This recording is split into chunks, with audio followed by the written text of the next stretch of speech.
उसके बिना हम सब किंग कर्तव्य विमूढ़ हो जाते हैं। आइए, बहुत सुंदर प्रसंग आपने कल श्रवण किया।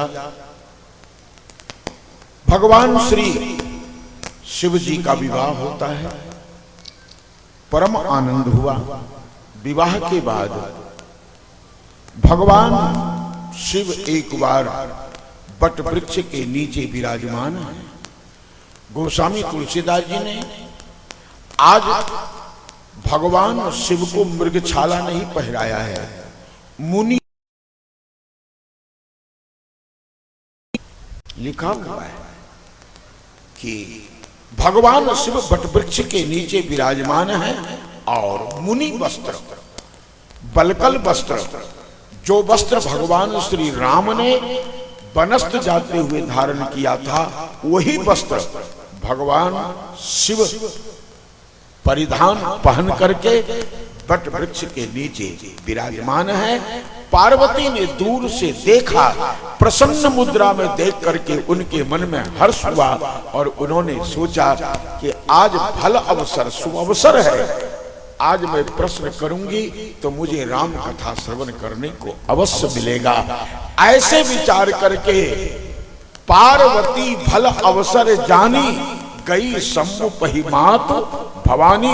शुभ अवसर जान करके माता भवानी भगवान शिव के पास जाती हैं और प्रणाम करती हैं। जान प्रिया आदर अति कीना, मेरी अर्धांगिनी है, ऐसा जानकर शिव जी ने आदर सत्कार किया और वाम भाग आसन हर दीना, वाम भाग में उनका आसन देते हैं कि देवी तुम विराजमान हो जाओ।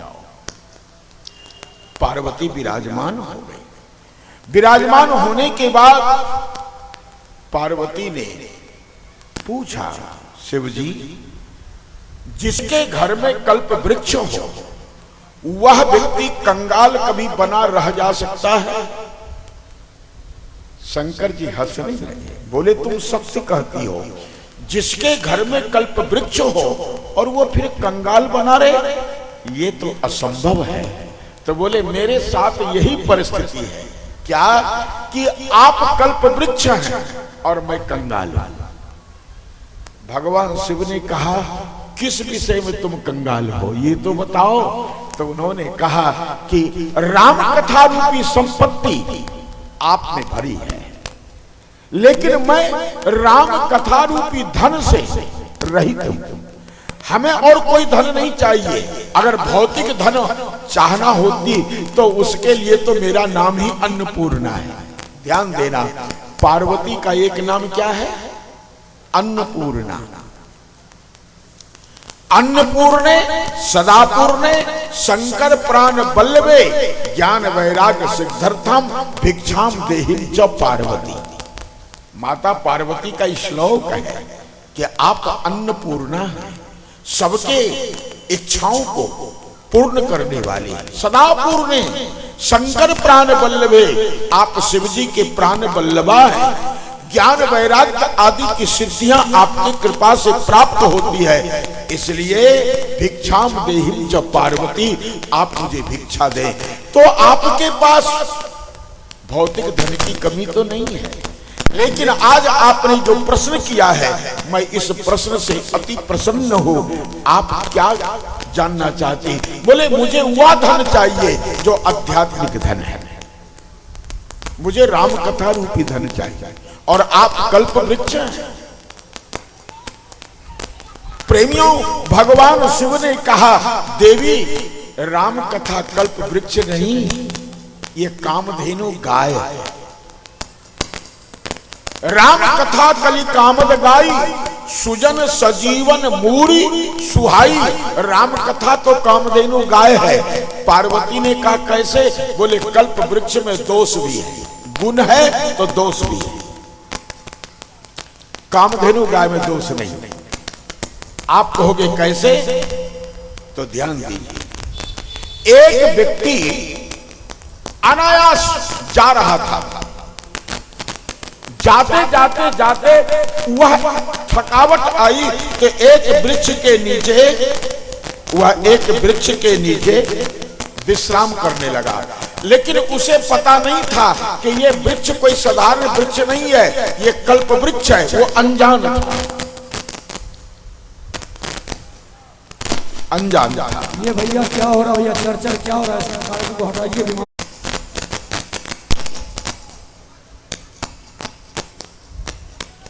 किसी माइक के द्वारा तो नहीं हो रहा, जरा बंद करके देखो। अच्छा प्रेमियों, बड़ी अच्छी बात है। कोई पंखा के द्वारा तो नहीं हो रहा है।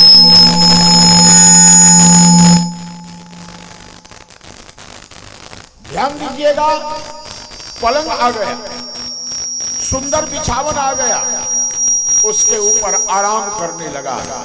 शीतल मंद सुगंध हवा चली, थोड़ी ठंडी लगी।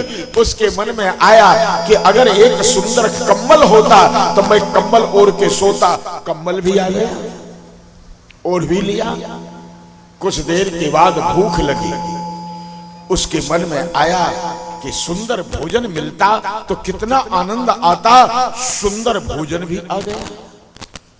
उसने सोचा कि क्या चमत्कार है, मैंने पलंग की इच्छा की तो पलंग आ गया, मैंने चादर ओढ़ने की इच्छा की तो कंबल आ गया, मैंने सुंदर हवा चले तो सुंदर हवा चलने लगी, मैंने भोजन की इच्छा की तो मेरे सामने भोजन भी आ गया।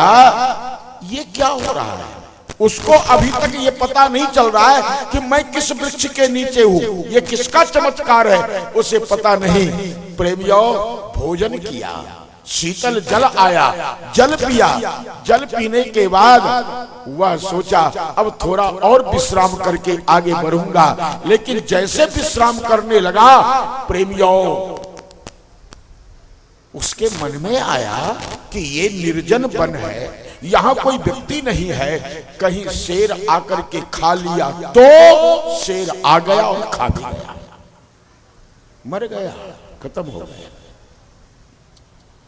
भगवान शंकर ने कहा कल्प वृक्ष में गुण के साथ अवगुण है।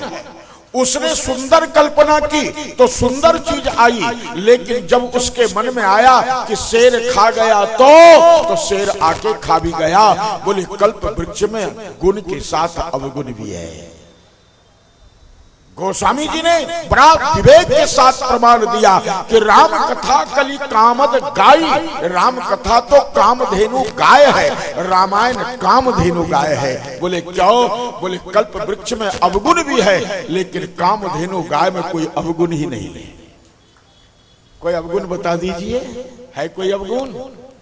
उसके गोबर में लक्ष्मी का वास है, उसके मूत्र में गंगा का वास है, उसके दूध अमृत के समान है। और प्रेमियों, उसके शरीर से हवा जब स्पर्श करके आगे बहती है तो समस्त रोगों को शांत करने की उसमें क्षमता भी है। गाय में कोई दोष ही नहीं, निर्दोष है। इसलिए राम कथा में कोई दोष नहीं है, निर्दोष है। ये काम कथा कामधेनु गाय है। इस प्रकार से प्रमाण दिया। प्रेमियों, भगवान शिव ने कहा अब तुम देवी प्रश्न करो, तुम्हारे प्रश्न क्या है? उसने कहा पहला प्रश्न मेरा है कि परमात्मा निर्गुण है, सगुण कैसे बनता है? पहला, निर्गुण ब्रह्म सगुण बपू धारी। प्रथम सो कारण कहो विचारी। मेरा पहला प्रश्न है, 14 प्रश्न है, ध्यान से सुनिएगा। पहला प्रश्न है परमात्मा निर्गुण निराकार है, लेकिन वो सगुण साकार कैसे होता है? पहला प्रश्न। दूसरा प्रश्न है कि उन्होंने किस कारण, किस हेतु से राजा दशरथ के यहां अवध में बालक राजकुमार बन करके आए? तीसरा प्रश्न, उन्होंने बाल लीला कैसे की? ये भी कहीं कहीं। चौथा प्रश्न, उन्होंने गौतम नारी का उद्धार, धनुष भंग और सीता जी उस स्वयंवर में सीता जी के साथ विवाह किया, ये प्रसंग भी कही गई। इसके बाद राज्य तिलक होने वाला था, लेकिन वनवास हो गया, ये भी कथा कही गई। वनवर्ष की ने चरित्र पारा, उन्होंने अपार चरित्र किया, वो भी कहिए। और आगे सीता जी का हरण हुआ ये भी कहिए, दशरथ की मृत्यु हुई ये भी कहिए, और शूर्पणखा आदि विरूप की गई उसकी कथा कहिए, सुग्रीव से मित्रता हुई उसकी कथा कहिए, लंका जल करके राख हो गया उसकी कथा कहिए, और भयो रोष रन रावण मारा, रावण की मृत्यु हुई ये भी कथा कहिए, राज बैठ कीनी बहुलीला, फिर राज सिंहासन पर बैठकर अनेक प्रकार की लीला कही, सकल कहू शंकर सुखशीला, आप ये सभी कथा कहिए। इसके बाद वह कहती है कि भगवान ने राज तिलक करके अपने धाम को कैसे गए, ये अंतिम प्रश्न है, ये भी कथा कहिए। ये 14 प्रश्न है। लेकिन आपने कभी रामायण में इसका चिंतन किया कि शिव जी ने 13 प्रश्न का उत्तर दिया, 14वां प्रश्न का उत्तर नहीं दिया? ऐसा क्यों? याद रखिए, अन्य ग्रंथों में भले ही 14 प्रश्न का उत्तर मिल गया हो, परंतु रामचरितमानस में भगवान शिव ने 13 प्रश्न का उत्तर दिया, 14वां प्रश्न का उत्तर नहीं दिया। वो प्रश्न कौन सा है? प्रजा सहित रघुवंश मणि किम गवने निज धाम, भगवान अपनी प्रजाओं के सहित स्वधाम को कैसे गए, हमको ये भी कथा सुनाइए। शंकर जी ने कहा मैं 13 प्रश्न का उत्तर दूंगा, लेकिन 14वां प्रश्न का उत्तर नहीं दूंगा। बोले क्यों? बोले कि हमारी मान्यता यह है कि राम जी अवतार लिए, राज गद्दी पर बैठे, उसके बाद गए ही नहीं, आज भी पृथ्वी पर विराजमान है, तो जो नहीं गए उसकी कथा क्या कहूंगा? गए ही नहीं तो मैं उसकी कथा क्या कहूंगा? देखिए, भगवान शिव की मान्यता है कि मेरे राम अयोध्या में राज सिंहासन पर बैठ गए तो बैठ गए, उसके बाद गए ही नहीं। यही है, आज भी है। और प्रेमियों, इसका तो दिग्दर्शन हो रहा है। शिवजी ने कहा पार्वती, हमको ऐसा लगता है कि तुम्हें राम कथा आती है। बोले क्यों? बोले अगर राम कथा नहीं आती तो तुमने निर्गुण सगुण कैसे बना, जन्म कैसे लिया, वनवास में कैसे गए, विवाह कैसे हुआ, ये सारी कथा तो तुमने प्रश्न में ही कह दी है। लेकिन अब मैं तुझे विस्तार से कहूंगा। और ऐसा सोच करके भगवान शिव ने पहले ध्यान लगाया। मगन ध्यान रस दंड जुग पुनि मन बाहर कीन, रघुपति चरित महेश तब हर्षित बरनय लीन। क्या सुंदर शब्द है, ध्यान दीजिएगा। कहते हैं मगन ध्यान रस, भगवान शंकर 2 दंडक ध्यान में मग्न हो गए। प्रेमियों, ध्यान और व्याख्यान ये दोनों बराबर होनी चाहिए। शिव जी के पास ये है, ये सब गंभीर बातें हैं। ध्यान और व्याख्यान, ध्यान भी शिव जी का परिपक्व है और व्याख्यान भी शिव जी का परिपक्व है। मगन ध्यान रस, 2 ही दंड तक ध्यान लगाए, लेकिन इतना मगन हो गए, इतना मगन हो गए कि अनंत जन्म ध्यान करने वाला भी उस परिपक्वता को प्राप्त नहीं कर सकता है जिसको शिव जी ने प्राप्त किया। ये ध्यान की परिपक्वता है और व्याख्यान की परिपक्वता तो आगे आ ही रही है। प्रेमियों, समाज का कल्याण उसी व्यक्ति के द्वारा होता है जिसका ध्यान और व्याख्यान दोनों ही सुंदर हो। रावण के पास ध्यान है, व्याख्यान नहीं, इसलिए रावण समाज का कल्याण नहीं कर पाया है। आप कहेंगे कैसे? तो मैं आपको कहूं कि हम लोग जो भी ध्यान करते हैं ना, आजकल ध्यान की बड़ी बातें हो रही है, ध्यान करो ध्यान करो ध्यान करो, लेकिन मैं उनको निवेदन करता हूं कि ध्यान करने की बजाय ध्यान रखने की जरूरत है। ध्यान रखना और ध्यान करना दोनों में अंतर है। आप कहेंगे क्या?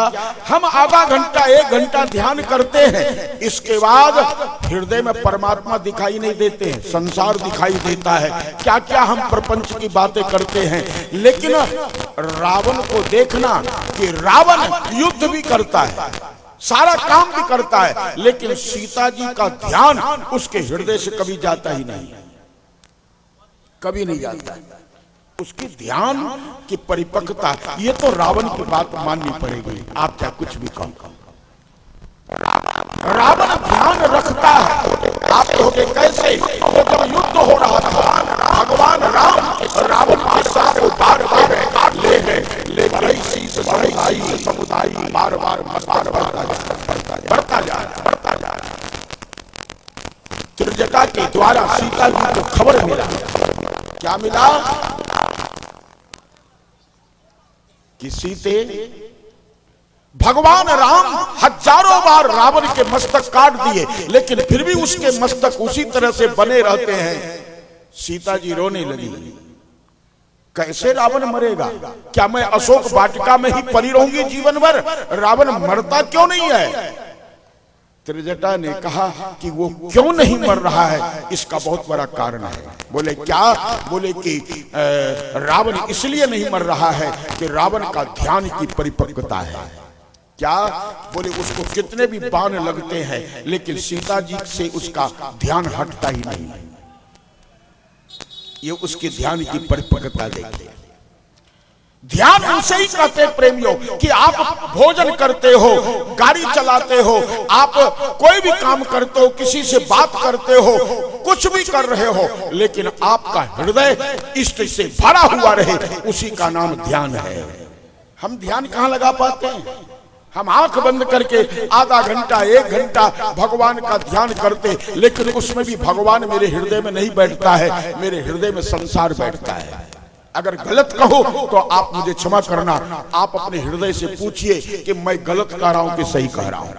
माताएं, आप भी हृदय से प्रश्न करो। 5 मिनट के लिए भगवान का पूजा करते हो ना, आंख बंद करके माला फिरते हो ना, तो उस समय भी आपके हृदय में राम नहीं आते हैं, आपके हृदय में दुश्मन आएगा, आपके हृदय में भोजन आएगा। आज मेरी पत्नी क्या बना रही है, मुझे फलाना चीज खाना है, फलाने वस्तु बना तो नहीं लिया। आपके हृदय में भोजन आएगा, आपके हृदय में दुश्मन आएगा, आपके हृदय में प्रेमी आएगा, आपके हृदय में कितने दुराग्रह उत्पन्न होते हैं। 5 मिनट का ध्यान भी का परिपक्व होता है, लेकिन रावण का ध्यान देखो कि रावण पूरे परिवार को बुला करके युद्ध भी करवा रहा है, सेना को सजवा रहा है, कल किसको किसको से युद्ध में भेजना वो भी कर रहा है, और स्वयं भी लड़ रहा है, लेकिन इसके बाद भी उसके हृदय से सीता जी का ध्यान नहीं जाता। सीता जी विराजमान है, और उस समय जब महारानी सीता जी ने देखा तो सीता जी रोने लगी। लंका कांड का प्रसंग है, आप लोग रामायण उठा करके पढ़ लेना। सीता जी कह रही है, काटत बढ़ई शीश समुदाई, काटत।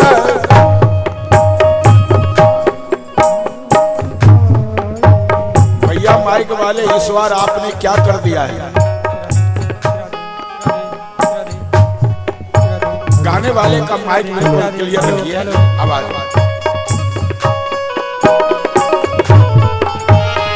काटत बढ़ई शीश समुदाई,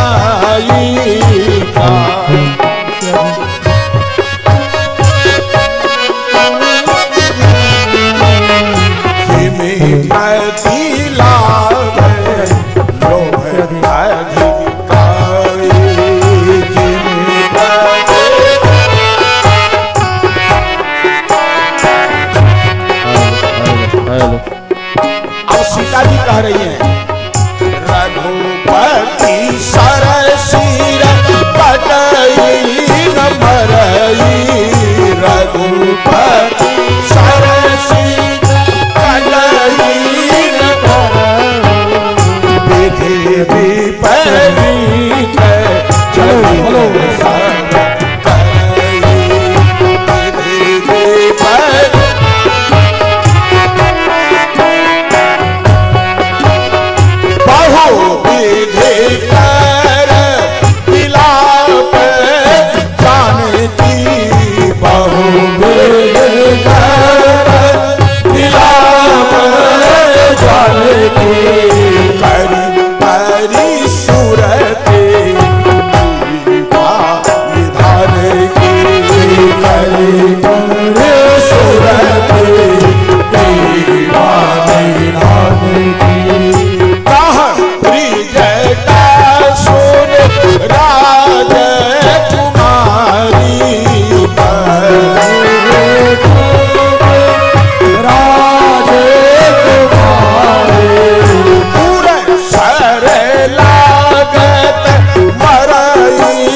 प्रमाण लीजिए।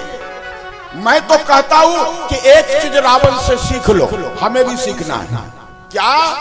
रावण से यह सीख लो कि ध्यान कैसे किया जाता है,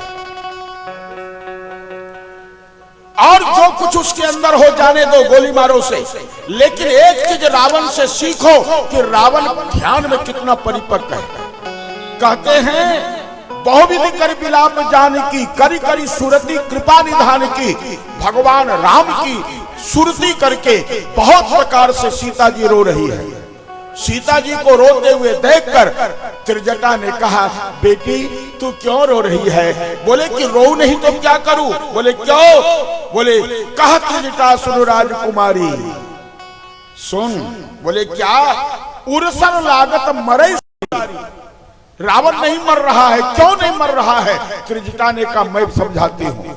उरसर लागत, जब तक राम जी रावण के हृदय में बाण नहीं मारेंगे तब तक रावण नहीं मरेगा। सीता जी ने कहा तो राम जी उनके हृदय में बाण क्यों नहीं मारते हैं?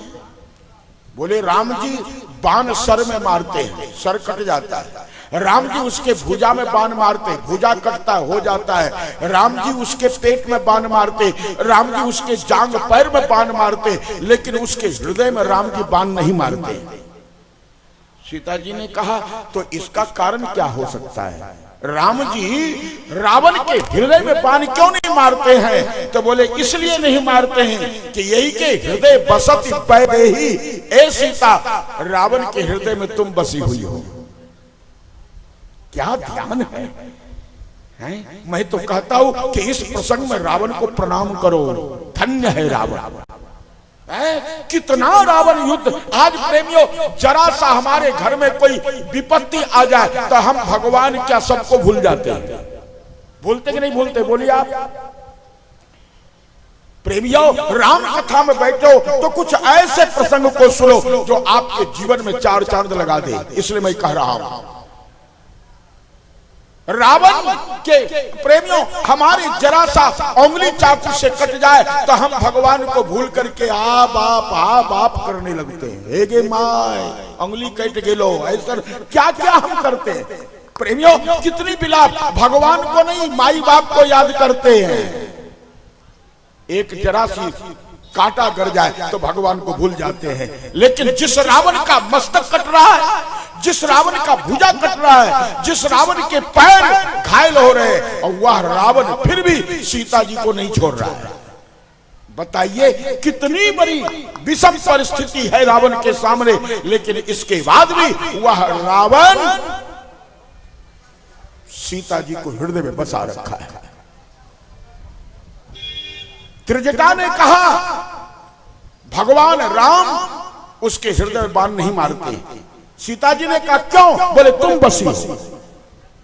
तो मैं बसी हूं तो फिर क्या होगा? बोले कि इसमें बहुत बड़ा विघ्न है। क्या विघ्न है? बोले कि सीता जी रावण के हृदय में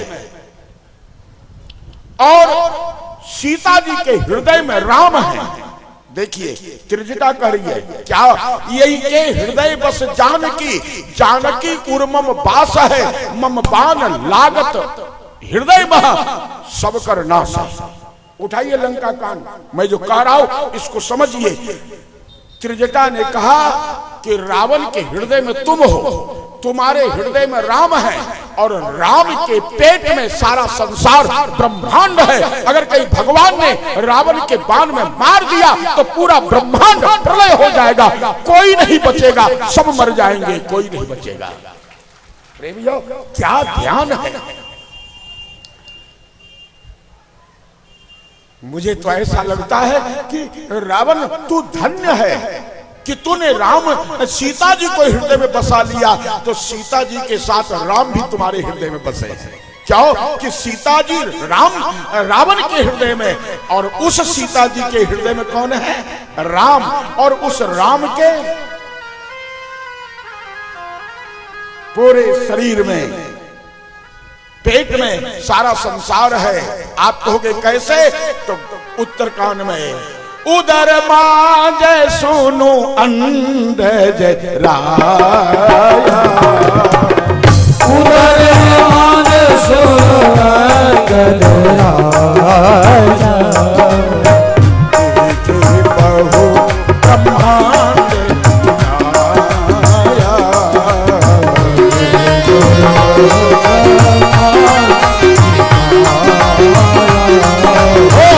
उधर बाज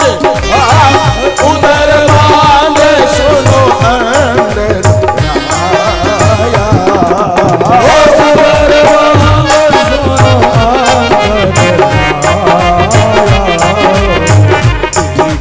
बहु ब्रह्मांड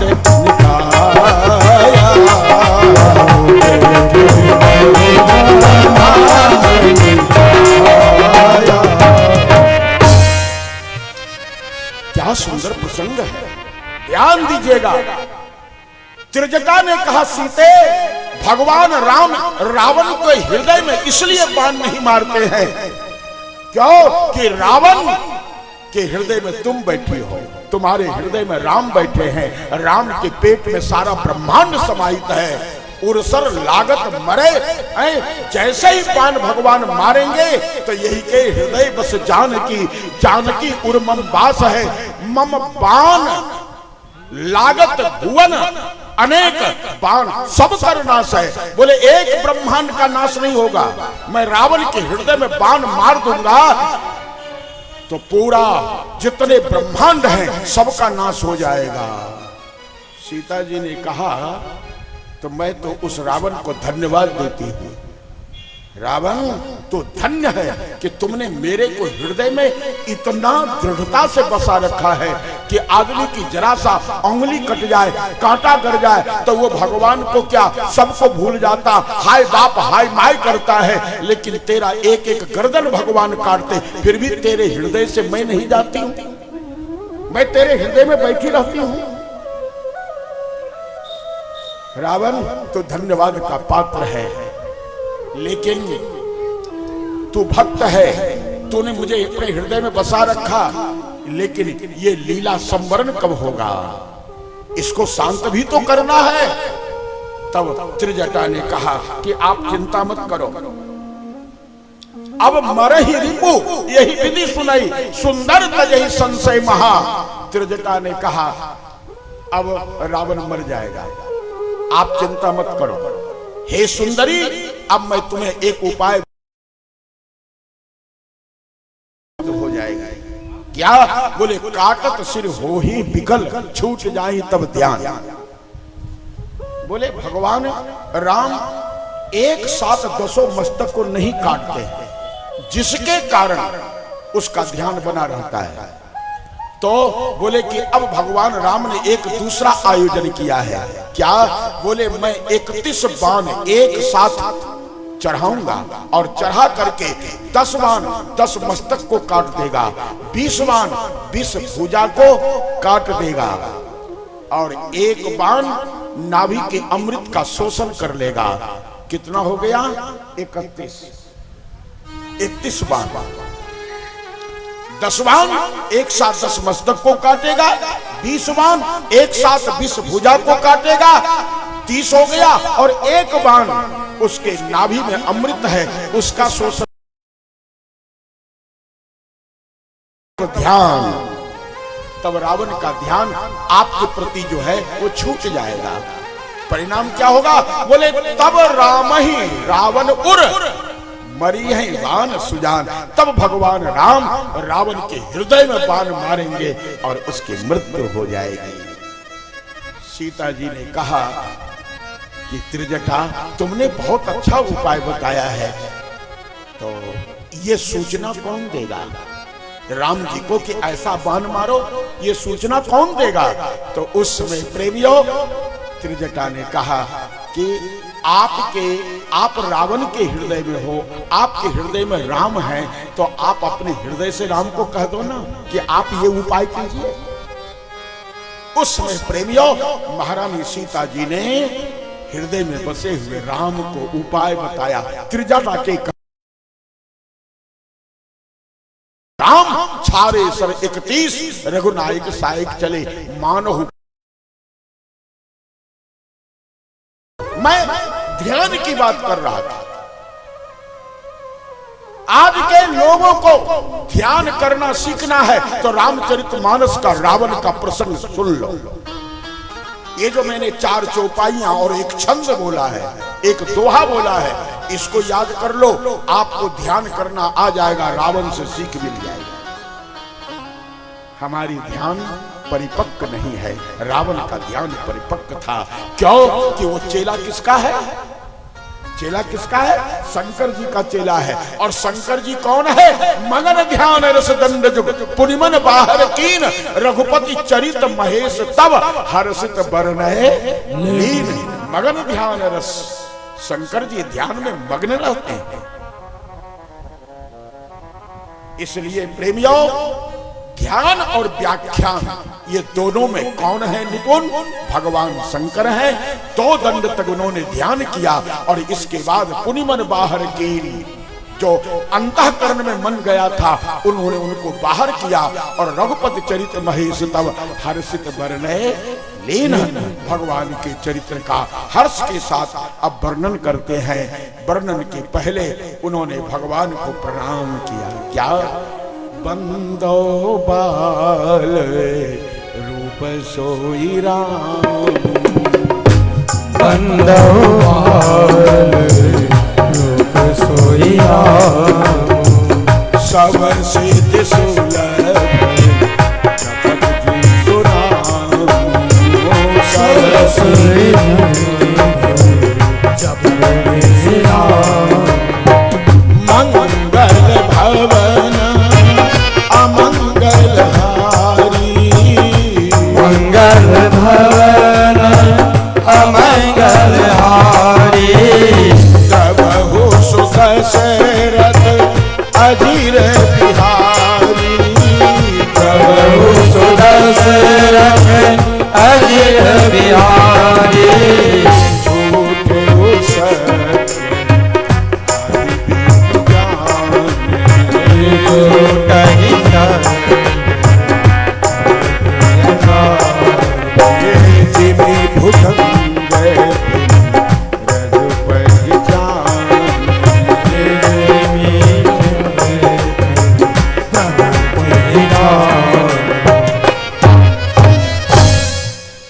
बंदो बाल रूप सोई राम। पार्वती, तुमने जिनकी कथा पूछी है वह मेरा इष्ट राम है। वह राम किस रूप में है? बाल रूप में है। इसलिए मैं बाल रूप का ध्यान करता हूँ, उन्हें प्रणाम करता हूँ। सब सिद्धि सुलभ, जिनके ध्यान करने से सारी सिद्धियां सुलभ हो जाती है, वह राम कैसे हैं? तो मंगल के भवन है, वो मंगल के घर है। अमंगल हारी, वो अमंगल के हरण करने वाले हैं। ऐसे श्री राम जी से मैं निवेदन करता हूँ कि द्रवहु सो दशरथ अजिर बिहारी। दशरथ के आंगन में बिहार करने वाले, नाचने वाले, खेलने वाले, रमन करने वाले राम, आप मेरे ऊपर द्रवित हो, कृपा करें। क्यों कि मैं आपकी कथा कहने जा रहा हूं। शंकर जी ने राम जी को पहले उनकी कृपा मांगी, इसके बाद कथा आरंभ करते हैं। और जब कथा आरंभ करते हैं तो वो यही कहते हैं, झूठ सत्य जाहि बिनु जाने, जमी भुजंग बिनु रज पहचाने। पार्वती, जिसके जाने बिना झूठ भी सत्य प्रतीत होता है, सत्य झूठा प्रतीत होता है। बोले कैसे? बोले जैसे कि रास्ते के अंधेरे में कोई रस्सी गिरी हो टेढ़ी मेढ़ी, तो हम उसमें सांप का भ्रम करते हैं। मैं इसकी व्याख्या वृहद नहीं करूंगा क्योंकि बहुत निरस विषय है ये जब विद्वानों की सभा लगती है ना, तो उस समय इसकी व्याख्या होती है। प्रेमियों, यहां विशिष्टाद्वैत का प्रतिपादन है। हमारे यहां कितने द्वैत हैं? द्वैत, अद्वैत, विशिष्टाद्वैत, शुद्धाद्वैत। क्या है? द्वैत दो। कैसे? जीव और ब्रह्म, ये द्वैत हुआ। अद्वैत, ब्रह्म ही ब्रह्म, जीव नहीं है। जीव है ही नहीं। शंकराचार्य जी कहते हैं एको ब्रह्म द्वितीयो नास्ति, ब्रह्म ही ब्रह्म है, दूसरा कुछ भी नहीं है। हम भी ब्रह्म है, वो भी ब्रह्म है। तीसरा है विशिष्टाद्वैत। विशिष्टाद्वैत का अर्थ होता है जीव ब्रह्म और माया। हम लोग विशिष्टाद्वैत के पुजारी हैं। क्यों कि जगत गुरु रामानंदाचार्य जी, रामानुजाचार्य जी ने विशिष्टाद्वैत को माना है। उन्होंने कहा कि ब्रह्म भी है, माया भी है, जीव भी है, ये तीनों ही सत्य हैं। इसको कहते हैं विशिष्टाद्वैत। एक शुद्धाद्वैत होता है। शुद्धाद्वैत माने शुद्ध अद्वैत। शुद्ध अद्वैत में प्रेमियों हम जीव हैं ही नहीं। प्रेमियों मैं आपसे एक संक्षिप्त निवेदन करूं। एक होता है परिवर्तन, एक होता है रूपांतर।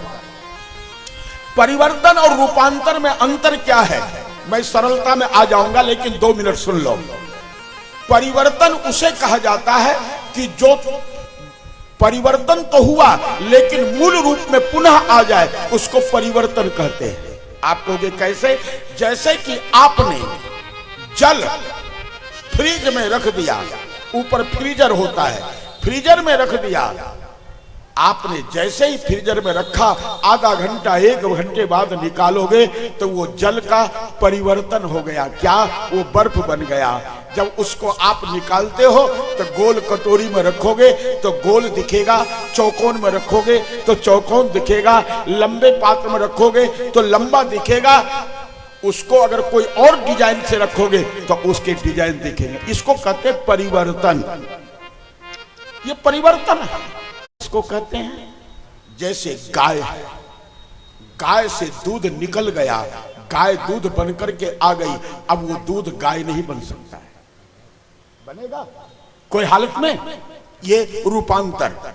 दूसरी बात, दूध को आपने गर्म करके जमा कर दही बना दिया, अब दही दूध नहीं बन सकता है, किसी हालत में नहीं बनेगा। प्रेमियों अब उस दही को आपने मथ कर करके मक्खन निकाल दिया, अब वो मक्खन दही नहीं बन सकता है। और मक्खन को पिघला करके आपने घी बना दिया, अब घी भी मक्खन नहीं बन सकता है। इसको रूपांतर कहते हैं। बात समझ में आ रही है? समझ में आ रही है? मैं ज्यादा समय नहीं लूंगा इसमें, लेकिन आप लोग शांति से सुनते हो तो मैं कह देता हूँ। प्रेमियों द्वैत और शुद्धाद्वैत में यही है। बोले क्या? बोले द्वैत वाले कहते हैं कि ब्रह्म ही ब्रह्म है, लेकिन वो जीव जैसे कि सोना से आभूषण बना, ऐसे वही परमात्मा जीव बन करके शरीर धारण करके आता है और पुनः वह बर्फ बना और पुनः वह गल करके जल अर्थात ब्रह्म हो गया। इसको द्वैत कहते हैं। लेकिन शुद्धाद्वैत उसको कहते हैं कि ब्रह्म के अलावा कुछ है ही नहीं। अहम ब्रह्मास्मि, मैं भी ब्रह्म, मैं भी ब्रह्म हूं, कुछ है ही नहीं, ब्रह्म ही ब्रह्म है। उसको शुद्धाद्वैत कहते हैं। लेकिन हमारा विशिष्टाद्वैत है, और ये विशिष्टाद्वैत का सिद्धांत क्या है? जीव ब्रह्म माया। इसको गोस्वामी जी ने प्रतिपादन किया। कैसे किया? अब जरा थोड़ी सी 2 मिनट में सुन के आगे बढ़ूंगा। एक बात बताओ, आप अंधेरी रात्रि में जा रहे हो, आपको रस्सी टेढ़ा मेढ़ा कहते हैं, सर्प भी सत्य है, रस्सी भी सत्य है, ये देखने वाला जीव भी सत्य है। ये असत्य, ये सत्य नहीं है। जिस रस्सी को देखकर मैं सांप समझ लिया,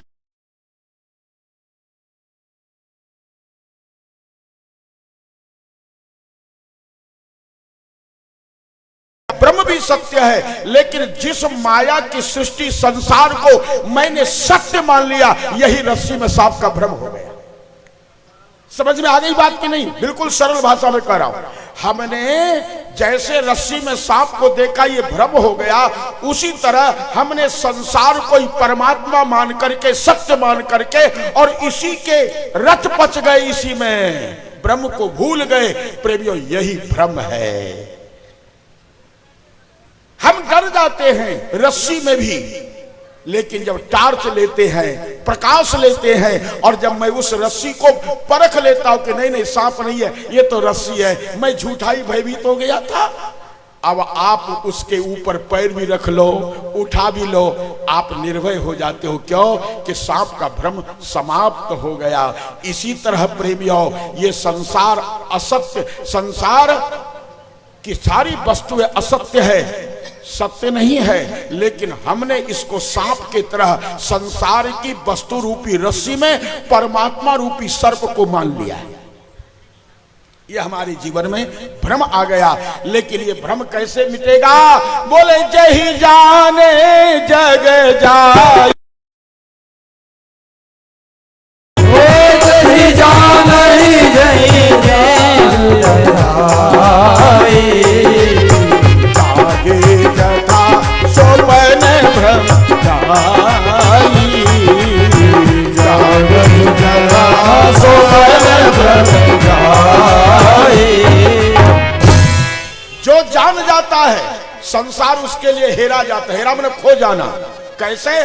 जो रस्सी को समझ गया अब सर्प उसके लिए खो गया, उसके लिए सर्प खो गया। उसी तरह से प्रेमियों, जो संसार को समझ लिया उसके लिए संसार में जो सत्य, जैसे रस्सी में सर्प सत्य मान लिए, बोले उसके लिए खो गया। जग जाई हेराई, संसार उसके लिए हेरा जाता है और वह कह देता है एकमात्र परमात्मा ही सत्य है। ये तो माया की सृष्टि है, ये सत्य नहीं है। कैसे? जागे जथा स्वप्न भ्रम जाई। अच्छा, एक बात कहूं, स्वप्न में आप ही अनेक बनते हो, आप ही सांप बनते हो, आप ही मित्र बनते हो, आप ही शत्रु बनते हो, आप ही किसी का गर्दन काटते हो और आप ही गर्दन कटा हुआ मेरा रोते भी हो। स्वप्न में कोई दूसरा, स्वप्न में आप देख रहे आप ही सब कुछ बन गए, आप ही नदी बन गए, आप ही तालाब बन गए, आप ही नाव बन गए, आप ही चलाने वाले बन गए, आप ही चढ़ने वाले बन गए, आप ही प्रश्न करने वाले बन गए, आप ही उत्तर देने वाले बन गए। प्रेमियों, जैसे स्वप्न में एक आत्मा अनेक रूप धारण करती है, उसी तरह से एक परमात्मा संसार है तो स्वप्न के रूप में समझ लो। अगर इतना सरलता से समझाने के बाद भी अगर आपके दिमाग में बात नहीं आई तो फिर ब्रह्मा को आना पड़ेगा, फिर ब्रह्मा को आना पड़ेगा। प्रेमियों, मैं कितनी सरलता में समझा रहा। स्वप्न में आप ही अनेक बनते हैं। परमात्मा भी कहता है कि ये जो मैं एक से अनेक सृष्टि देख रहा हूं, ये मैं ही स्वप्न में हूं, मैं ही सब कुछ हूं, मेरे अलावा कुछ भी नहीं है। प्रेमियों, इसलिए भगवान शंकर ने कहा जागे जथा स्वप्न भ्रम जाई। लेकिन एक चीज और सुनो, स्वप्न का भ्रम तब तक बना रहेगा जब तक नींद से जगोगे नहीं। नींद से जग जाओगे तो स्वप्न का भ्रम समाप्त हो जाएगा। जब तक नहीं जगोगे तब तक नींद में स्वप्न का कष्ट या सुख दोनों बना रहेगा, दुख सुख दोनों बना रहेगा। इसके ऊपर एक दृष्टांत है। कौन सा दृष्टांत है? पुराणों की घटना। कौन सी घटना है? सुनो, इसके पीछे घटना यह है कि एक बार राजा जनक सो रहे थे। उन्होंने स्वप्न देखा कि दूसरा राजा मेरे ऊपर आक्रमण किया। अब देख लो, जनक ही शत्रु बन रहे हैं। स्वप्न में एक ही आत्मा अनेक। दूसरा राजा मेरे ऊपर आक्रमण किया और आक्रमण करने के बाद युद्ध में मैं हार गया। मैं प्राण बचाने के लिए भागा और भागते भागते भागते पूरा परिवार राजपाट छूट गया और मैं अकेले जंगल में प्राण बचाने के लिए छिप गया हूं। 5 दिन बीत गए भूखे प्यासे। देखो, स्वप्न 2 मिनट का हो लेकिन कितने युग की बातें देख लेते हैं। जनक ने देखा, 5 दिन बीत गए, भूख लगी, कहां जाऊं, लेकिन पहले भेष बदलो, इसलिए कि जिसने मेरा राज छीना है वह उसके जासूस लगे होंगे। अगर कहीं मुझे पहचान लिया तो मुझे मार डालेगा, तो पहले भेष बदलो। जनक जी ने भेष बदला और भिखारी का भेष बनाया और बना करके वह चले गए भिक्षा मांगने। माताएं बहनें दयालु होती हैं, किसी ने चावल दिया, किसी ने दाल दिया, किसी ने कुछ दिया, लेकिन बनाऊं किसमें? तो एक के पास गए और बोले, माता जी इसको बनाने का बर्तन तो दो। तो सोचा ये तो भिखमंगा है, अच्छा बर्तन दो, कहीं लेके भाग गया तो टूटी हुई हंडी जाओ। जनक जी उस हंडी को लेकर के फूटी हुई जंगल में आ गए, लकड़ी इकट्ठा किए, पानी भरे, खिचड़ी के चावल दाल जो भी मिला रख करके पकाए। पकाने के बाद अब जिस पात्र में पकाया जाता है उस पात्र में भोजन नहीं किया जाता है। आप लोग भी सीख लीजिए, जिस पात्र में भोजन बनाया जाता है उस पात्र में भोजन नहीं किया जाता। ऐसा करने से घर में दरिद्रता बढ़ जाती है, लक्ष्मी नाराज हो जाती है। दूसरी बात, जिस बिस्तर पर सोते हो उस बिस्तर पर बैठ करके मत खाना, खाओ तो ऐसे ऊपर से खाना जिससे कि तुम्हारा बिस्तर जूठा ना हो। जूठे बिस्तर पर सोने से आयु कम होती है। ये सब भी जो कर्म विपाक में लिखा बता देता हूं। जिस बिस्तर पर शयन करते हो उसके ऊपर खाओ मत, खाओ तो ऐसे खाओ जो तुम्हारा हाथ जूठा ना हो, जिससे कि थाली में रखो तो थाली भी जूठा ना हो। लेकिन अगर खाते हो उसी पर और सोते हो तो आयु कम होती है। जनक जी ने सोचा कि जिस हंडी में मैं खिचड़ी बनाया हूं इसमें खाऊं, दोष है, ऐसे में दरिद्र हो चुका हूं और दरिद्र हो जाऊंगा। तो वो क्या किए कि पत्तल पर खाने के लिए पत्ता तोड़ने के लिए चले गए। जंगल तो था ही, जैसे पत्ता तोड़ने के लिए गए और तोड़ करके लाते हैं कि खिचड़ी डाल के खाऊंगा, इतने में देखते हैं कि दो सांड भाकर आपस में लड़ता हुआ आया और अपने पैर की ठोकर से हंडी को फोड़ दिया। खिचड़ी बिखर गई। जनक जी मत्था पर हाथ रख के रोने लगे, हाय 5 दिन के बाद किसी तरह से खिचड़ी खाने को मिली, लेकिन वो भी मेरा भाग फूट गया कि सांड ने उसे फोड़ डाला, बिखेर दिया। अब वो भी तो मेरे नसीब में नहीं है। लेकिन फिर एक मन कहता है, क्योंकि भूखम किम न करोति पापम, याद रखिए, भूखम किम न करोति पापम, भूखा व्यक्ति कौन सा पाप नहीं करता है।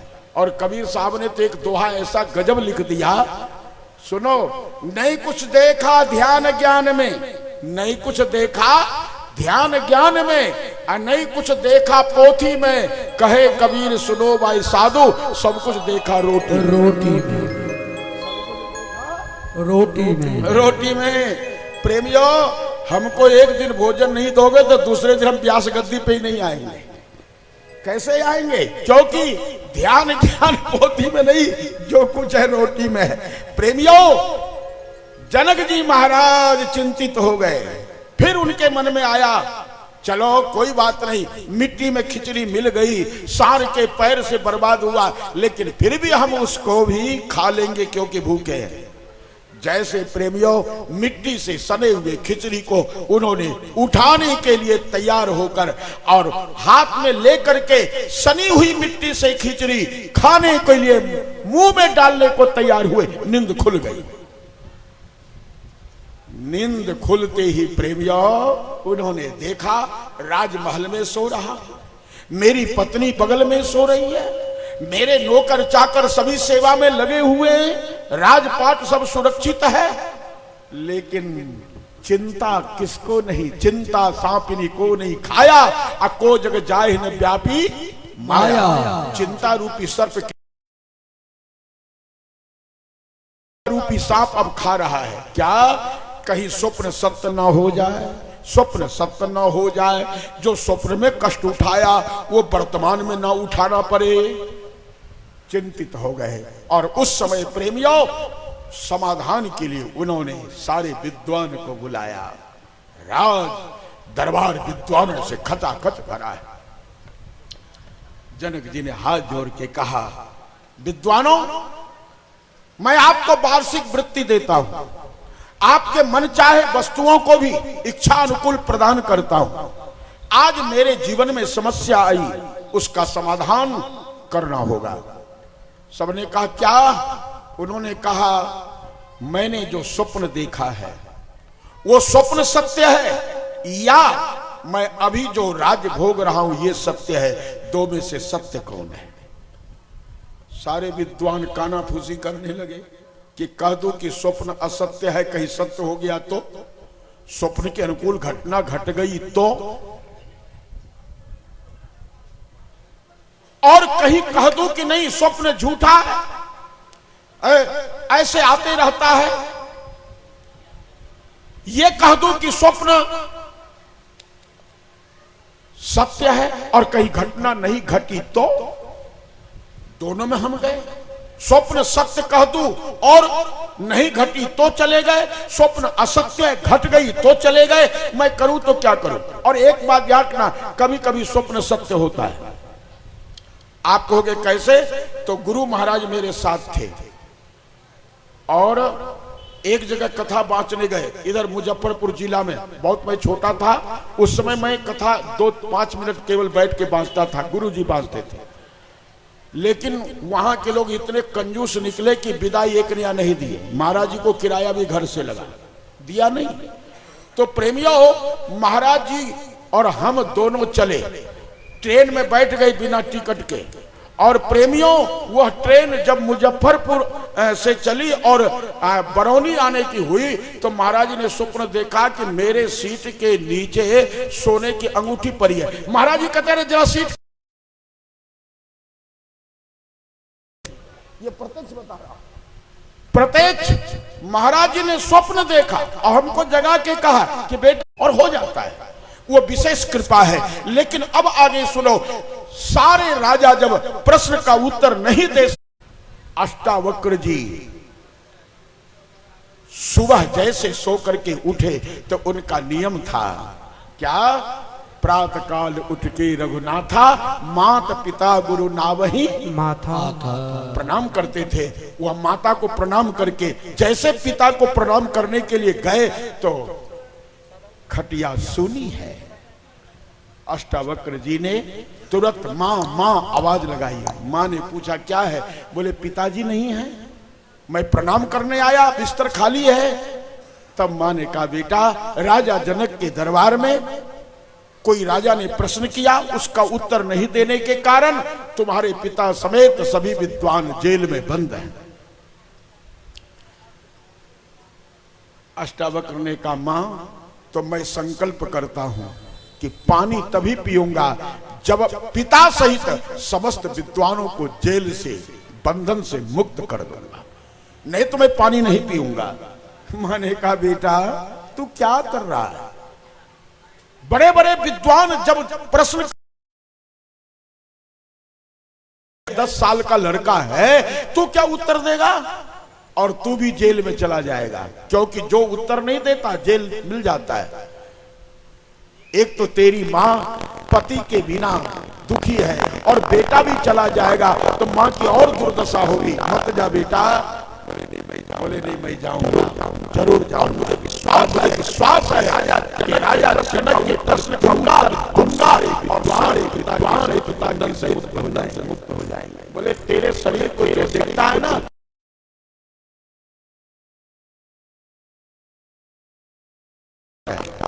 अच्छा अष्टावक्र क्यों टेढ़े हुए आपको पता है? नहीं पता है तो सुन लीजिए। इनके पिताजी जब ये बच्चे गर्भ में थे, माने अष्टावक्र अपने मां के पेट में थे, तो वाल्मीकि रामायण सुनाते थे, जिससे कि मेरा गर्भ का बालक जन्म ले तो महान विद्वान हो। कितनी सुंदर पहले परंपरा थी, हैं प्रेमियों। पहले की परंपरा देखिए कितनी अच्छी थी। गर्भवती महिला को कथा सुनाई जाती थी। गर्भवती महिला को किसी संत के आश्रम पर जाकर के रोज उसे पूजा पाठ और अच्छे पान कराया जाता था। लेकिन अब होता है अब तो सब विपरीत हो गया। अब प्रेमियों गर्भवती महिला है ना, कई कथा में आने लगे, मत जाना लोगों की नजर लग जाएगी, उसको मना किया जाता है, जबकि उल्टी बात हो रही है। और जब फिल्म देखने का समय आएगा, बेटी जा, मन को बहलाया, तो गर्भवती है, तेरा मन नहीं लगता होगा, वहां उसकी नजर नहीं लगेगी। प्रेमियों एक बार हम राजस्थान की बात बता रहा हूं, हम गए बिना सूचना के, एक के घर के दरवाजे पर गए तो मेरी शिष्याई थी, वो रसोई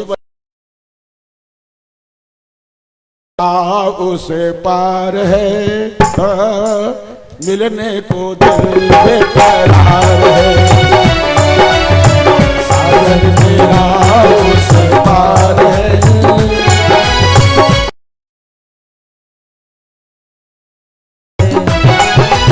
हम भी गा दिए, हम भी मूड में थे। हमने कहा गुरुजी खरे तेरे द्वार है, गुरुजी खरे तेरे द्वार है, तेरे मन में क्या विचार है, गुरुजी खरे तेरे द्वार है,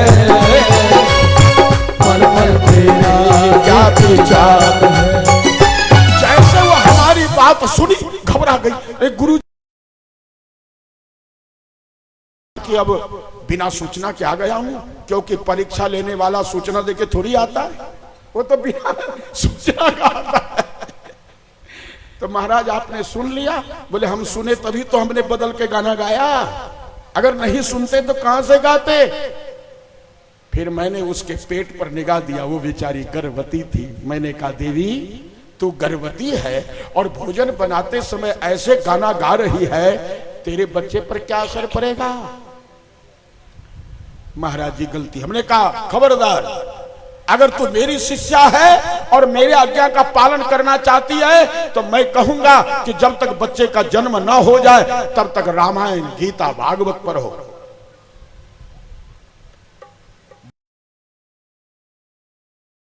गुनगुना तुम ये क्या कर रही हो? उसने कहा गुरुजी अच्छा हुआ जो आप सुन लिए, मुझे सुधार दिए। अब मैं फिल्मी गाना नहीं गाऊंगी, अब तो भगवान का भजन गाऊंगी। गाने लगी। प्रेमियों, तो अष्टावक्र जी जो थे वो क्या करते थे? कथा सुनते थे। पिताजी सुना रहे हैं, मां के द्वारा गर्भ का बालक सुन रहा है।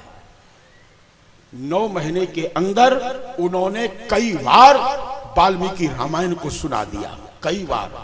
24,000 श्लोक है। प्रेमियों, 1 महीने में पूरा हुआ, दूसरे महीने फिर चालू किए, तीसरे महीने।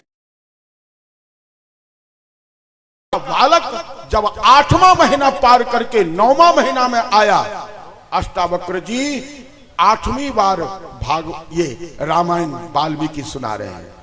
लेकिन देखो, हम हो या आप, जो मुझे याद है वो भी कभी कभी बोलने में लटपटा जाते हैं और अशुद्ध हो जाता है।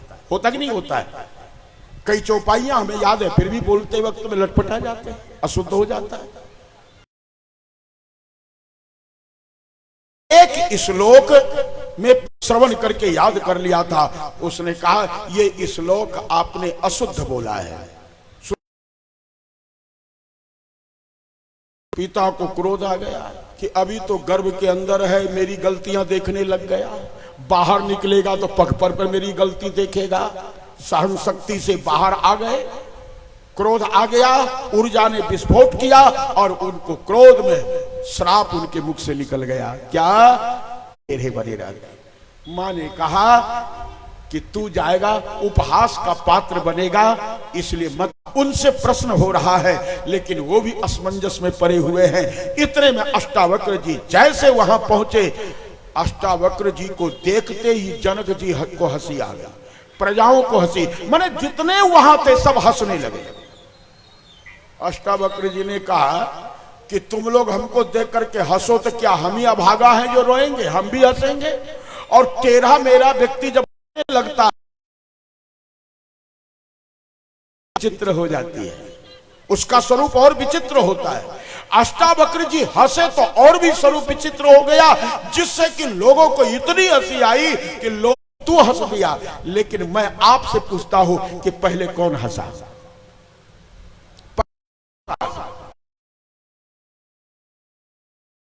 कि पहले तो हमारी प्रजा हंसी और हम हंसे, बाद में आप हंसे। जनक ने कहा तुम्हारे हंसने का कारण क्या था? अष्टावक्र ने कहा मेरा हंसी आ गई। उस व्यक्ति के जितने आचार विचार हैं वो भट्ठी में जाए। बोले किसके?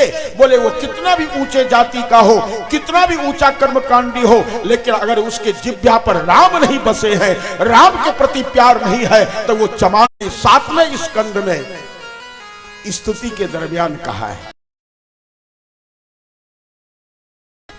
ज्ञान का पहचान ज्ञानी करता है और चमड़े का पहचान। कूद गए और कूद करके नीचे गिर गए, अष्टावक्र के चरणों में गिर पड़े। कर्मन तैसे उन्होंने कहा हम दोनों गुरु भाई हुए। गुरु भाई में भेद कैसा? गुरु भाई में भेद कैसा?